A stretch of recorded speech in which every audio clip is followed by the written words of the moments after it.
Reiki is life force energy that can be channeled to facilitate healing on physical, emotional, psychological, and spiritual levels. I know, it's tough to wrap your brain around. I had the same reaction myself. Let me share with you how I came to understand it. I'm Heather, a regular person living a regular life, doing all the same kinds of things you do. Back in 1998, when I was studying to become a massage therapist, my instructors talked about bioenergy fields and how the energy that makes up our bodies carries information. To be honest, I thought it was total crap. But when I went into practice, I started having experiences in my office that I just couldn't explain. So all this time, I thought I'm having a heart problem and seeing my doctor and afraid. And it turns out I'm just taking this energy out of this person's tight muscles coming up my arm, and your heart beats according to an electrical impulse that it gets, an energetic impulse, and it was throwing me off. It took a while, but eventually I began to study bioenergetics and quantum physics. Turns out the mechanics behind energy healing modalities was proven by science decades ago. It just hasn't been widely applied to Western healthcare until recently. I took a Reiki class, which I loved, and began to offer Reiki to my clients, which they loved. Sessions vary widely, and it can be difficult to explain in words what you may experience, but these are excerpts from actual client testimonials. I also have a couple on video you'll see in a minute. So while all this was going on, I learned about chakras. It took me about 6 months to say chakra with a straight face, but this has become the most important part of my work.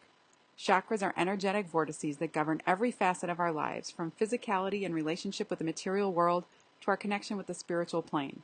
The chakras govern the endocrine glands, which control the chemistry in our bodies. For example, cortisol and adrenaline are released when we're under stress, and oxytocin takes over when we feel connected, loved, and safe. Over the course of a 1-hour Reiki session, a shift in body chemistry is often tangible. Here's another bonus. We store trauma energetically in our bodies, and applying Reiki to these chakra centers helps move it out. You can click on the link on my site to download more info about the chakras. Chakras are mapped out in Hindu medical texts, but they're in Western iconology as well. Recognize these two? And just to be clear, chakras aren't really dots. They look more like this, energetic tornadoes. When I work with people's chakras, I sense blockages, which feel like little electrical storms under my hands. It doesn't happen all the time, but sometimes while clearing out a blockage, I get information about the issue my client is dealing with. I understand now that there are not people who are psychic and people who are not psychic. There are merely people who are tuned in to energetic fields and the information they contain, and people who are not yet tuned in. Part of this 2012 shift is that more and more people are waking up to higher levels of consciousness. My experience is that working with Reiki rapidly expedites this process. Her root chakra, she said, I feel it up in my throat. And I put my other hand up on her throat, and right away I felt, and again, I know nothing about her experience except I knew that her mother had passed away like 6 months prior. And I felt, and I said, you need to talk to your dad about your mom. And she started crying, and it turns out that she had apparently lived with the fact that her father was an alcoholic and had beat her mother. And now she had lost her mother, and she had all this resentment towards her father for treating her mother this way, and throat chakra about speaking your truth. So she was very much in a battle between, I need to get this off my chest, I'm angry with this man, and I'm down to one parent, and if I lose him, I'm an orphan. So she had this battle happening here. Unchecked, this could cause problems here, okay? Or it could cause problems here. So again, when she's saying it starts out here, and if it festers and festers and you don't do it and more of it builds up, you end up with physical issues. Chakras operate independently, and when all is well, they communicate with each other synergistically. The phenomenon of energy moving up through the chakras is called Kundalini. A Kundalini experience is depicted by two snakes moving up the spine through the chakras to the crown, where they burst into a halo of light and induce an enlightened state of being. This is the symbol for Western medicine. Some believe it's a depiction of Kundalini energy moving up the spine through the chakras when optimal human potential is achieved. As more and more chronic illnesses and addictions are being attributed to stress and trauma, Reiki is gaining the respect it deserves. Reiki is being incorporated into treatment plans at hospitals and mental health care facilities all over the world as a means to reduce pain and anxiety. This information and the incredible experiences I was having in my office continued to confirm what I was reading and hearing from other practitioners. I began to recognize information in pop culture not as science fiction, but as real-life experiences people were trying to share with us, and I began to teach people what I was learning.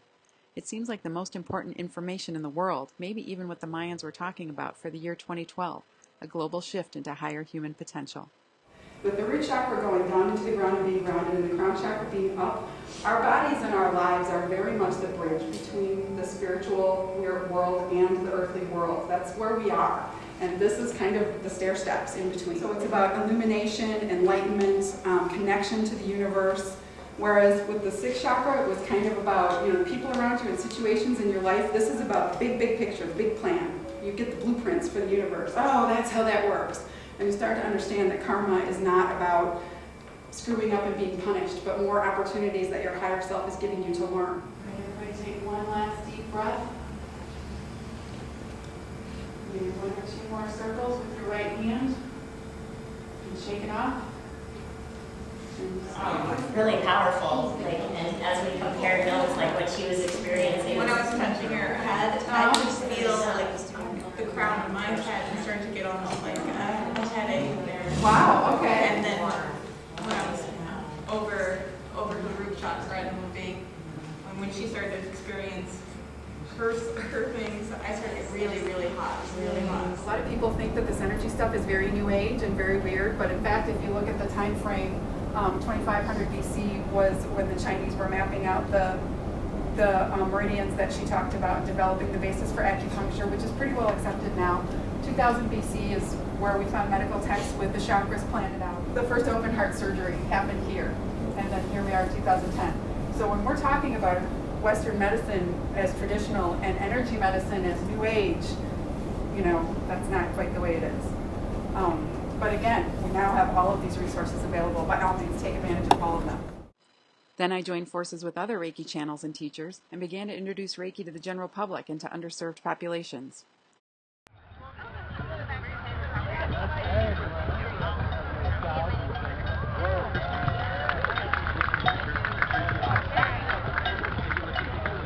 I've suffered from PTSD for over 11 years, and today is the first time I felt peace in a very long time.